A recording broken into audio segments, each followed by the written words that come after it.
जसं तुम्ही महाराष्ट्रात आहे, तुम्ही आताही आलाय, कॅनडाला राहता. महाराष्ट्र का कॅनडा का भारत कॅनडा हा प्रवास चालू असतो.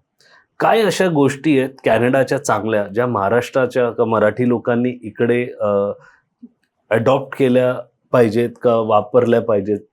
आणि अशा काही गोष्टी ज्या इकडच्या आहेत, ज्या तिकडे आपण आपल्या दिनचर्येमध्ये तर घेतच असतो. बरं. पण काय आहेत ज्या गोष्टी ज्या कॅनडाच्या आहेत, ज्या तुम्हाला वाटतं ही काही गोष्ट का आपल्या इकडे नाहीये? So like any other country, भारताबाहेर कुठेही गेलं म्हणजे युरोप म्हणा किंवा अमेरिका म्हणा, तर सिस्टीम जी आपण म्हणतो ती कम्प्लिटली वेगळी आहे. तर कॅनडाची अशी काही वेगळी आहे का? तर अगदी नाही. It is like just a modernisation. कारण तो देश हा काही वर्ष पुढे आहे. क्लिनलीनेस म्हणा, म्हणजे ह्या तर खूप बेसिक गोष्टी झाल्या. पण मग कॅनडाचं असं काही इथली मराठी माणसं किंवा महाराष्ट्रामध्ये आपण काही इम्प्लिमेंट करू शकतो का? तर एक सिस्टीम जी असते ना, आपण एखादी गोष्ट हाताळण्याची म्हणा किंवा एखादं काम होण्याची, तर त्या सगळ्या गोष्टी जर आपण छान फॉलो करत गेलो, म्हणजे त्याच्यामध्ये आता उदाहरण जर समजा दिलं तर मेडिकल फॅसिलिटी. कॅनडामध्ये मेडिकल हे फ्री आहे. म्हणजे तुम्हाला आज सर्दी खोकला झाला, एखादं ऑपरेशन सुद्धा करायचं झालं, फ्री असल्यामुळे वेळही लागतो. म्हणजे असं नाहीये की आज मी गेलो आणि उद्या एन्जिओप्लास्टी करून घेतली, असं होत नाही, अनलेस इट्स एन इमर्जन्सी. तर तो एक त्याचे प्रोज आणि कॉन्स आहेत.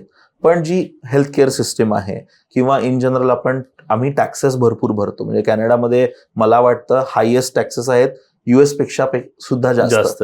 तर ते टॅक्सेस पे करतो, तर त्याचा बेनिफिट काय मिळतो? तर क्लिनलीनेस आहे, गव्हर्नमेंटच्या ज्या सुविधा आहेत जसं मेडिकल म्हटलं किंवा रस्ते आहेत किंवा बाकीच्या ज्या एक मूलभूत सुविधा आपण म्हणतो. म्हणजे मला आठवत नाही कॅनडामध्ये कधी लोड शेडिंग होतं. म्हणजे आजही आपल्या इथे बुधवार म्हटलं की मला वाटतं मुद्दामूनच लाईट कापली जाते.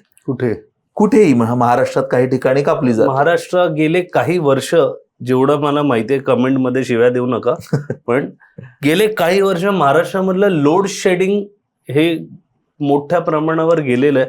काही थोड्याफार पॉकेट्समध्ये त्याची कारणं असतील, नसेल तर त्याच्यावर व्हिडिओ आम्ही केला आहे, तर आमच्या चॅनलवर मिळेल. पण आता तरी नाही हो, एकेकाळी महाराष्ट्राने काढली आहे. बरोबर, खूप असे दिवस लोड शेडिंगचे, म्हणजे पार विरार वसई मुंबईमध्ये होतं. हो. पण आता तर तरी मला वाटतं की नाहीये. आता गरमी सुरू झाली आहे, तर काही सांगता येत नाही. काही गावांमध्ये अजूनही आहे, कारण आमची घरची शेती आहे आणि त्या शेतीमध्ये आम्ही ते दरवेळेस अनुभवतो की रात्री 11 ते पहाटे 6 लाईट असते आणि सकाळी 7 वाजता ती घालवली जाते, just because of the load shedding. तर आमच्या शेतात जे काही काम करतात गडी, त्यांना रात्री जाऊन तो पंप चालू करून पाणी द्यावं लागतं. म्हणजे अशा प्रत्येक काही गोष्टी वेगळ्या आहेत. ते सोलार हे आणि हे काही इनिशिएटिव्ह आहेत गव्हर्नमेंटच्या याच्यासाठी. फसल आहे. हा, सो येस, कंटिन्यू. मग ह्या काही गोष्टी आहेत ज्या आपण ऍज अ सिटीजन अडॉप्ट करू शकतो.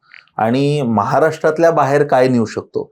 तर कल्चरली आपण एंटरटेनमेंट म्हणून एकत्र न येता सांस्कृतिक दृष्ट्या किती चांगल्या प्रमाणात करता येईल. कारण असं वाटतं की आपण आहोत कॅनडामध्ये, असं वाटतं की नाही आपण सगळं साजरं करतोय, पण ते साजरं करण्याला आपण एंटरटेनमेंट किंवा फक्त एक एकत्र येण्याचं कारण म्हणून करतोय का खरंच मनोभावानी साजरं करतोय?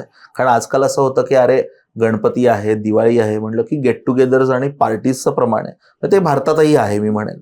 पण ती जी संस्कृती होती की आपण जे दिवाळी पाळायचो, तर ती मला वाटतं थोडी अजून ट्रेडिशनली करता आली, तर तो म्हणजे तर मग आपण ती पूर्णपणे करतोय असं वाटेल, असं मला बोलायला आवडेल त्या बाबतीत.